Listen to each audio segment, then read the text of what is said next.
वो सब बेटियों को विदा करते हैं, अच्छे से विदा करते हैं, डोली में बैठा के विदा करते हैं। अगर एक बेटी का कन्यादान ले लिया तो उनको 7 जन्मों का पुण्य फल प्राप्त होता है।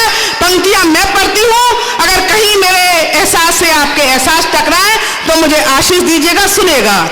जन्म लेते ही बेटी का, जन्म लेते ही बेटी का ये चेहरे क्यों उतरते हैं, जन्म लेते ही बेटी का ये चेहरे क्यों उतरते हैं, मुझे लगता है उसकी परवरिश करने से डरते हैं, मिलेगा पुण्य उनको इस जन्म में 7 जन्मों का, जो पूरे मन से और श्रद्धा से कन्यादान करते हैं, जो पूरे मन से और श्रद्धा से कन्यादान करते हैं, जो पूरे मन से और श्रद्धा।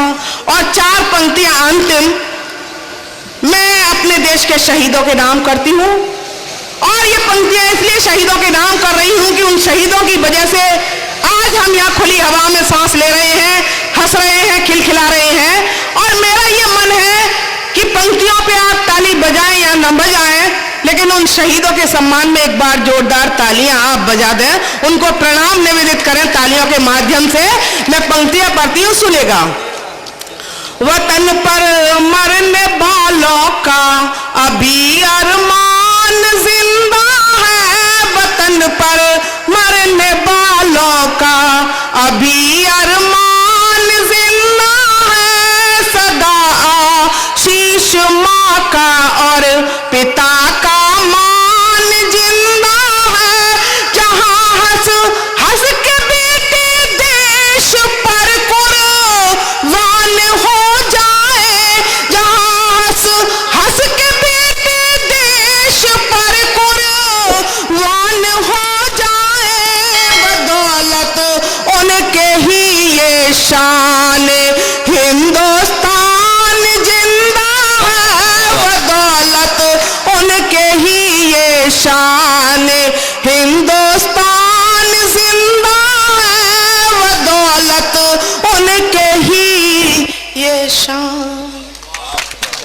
बदौलत उनके ही लोग प्यार करते हैं, वही वतन के लिए जानसार करते हैं। मैं चेतना जी का 2 बातों के लिए दोहरा शुक्रिया अदा करना चाहूंगा। एक तो आपकी इस सुमधुर आवाज में, सुमधुर कंठ से जो आज अता हुआ है, जो आपने हमें नवाजा है, इन सामईन को नवाजा है, श्रोताओं को नवाजा है, उसके लिए शुक्रिया अदा करते हैं। और मेरी जो आपने हौसला अफजाई की है उसका भी जाती तौर पे शुक्रिया अदा करता हूं।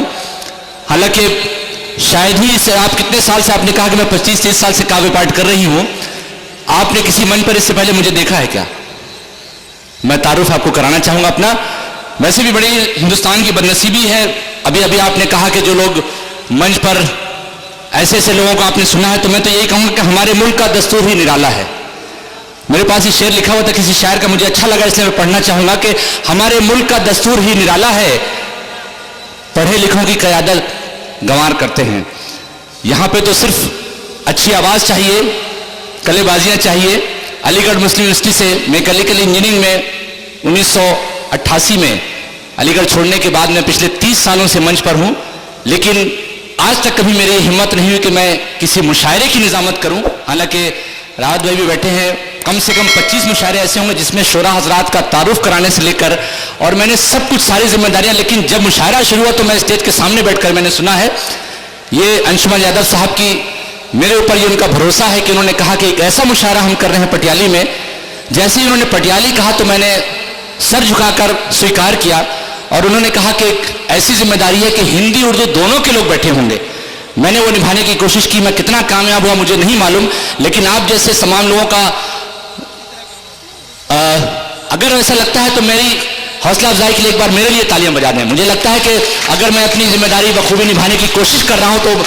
लेकिन एक शेर मुझे याद है, वो बड़ा आपने सुना भी होगा उस कैसेट में, कि उसी को दोहराऊंगा मैं, कि जर्रों में रह गुजर के चमक छोड़ जाऊंगा, जर्रों में रह गुजर के चमक छोड़ जाऊंगा, पहचान अपनी दूर तलक छोड़ जाऊंगा, खामोशियों की मौत गवारा नहीं मुझे, शीशा हूं टूटकर भी खनक छोड़ जाऊंगा। ये यकीन मुझे जरूर है क्योंकि मैं पटियाली की सरजमीन पर बड़े ईमानदारी के साथ बैठा हूं। आइए, जब बात ईमानदारी की हो रही है, मिठास की हो रही है, मोहब्बत की हो रही है, तो शायद पेठे से ज्यादा कोई मीठी चीज नहीं होती है। और पेठा कहां से आता है मुझे बताने की जरूरत नहीं है। मैं चाहता था कि काश एक पेठी का डिब्बा मेरे लिए भी आ जाया होता, लेकिन अपने गले से, अपनी खूबसूरत आवाज से उस गैरत नाहीद की हर तान है दीपक, शोला सा लपक जाए है आवाज। तो देखो, अनवर अमान साहब से गुजारिश करता हूं कि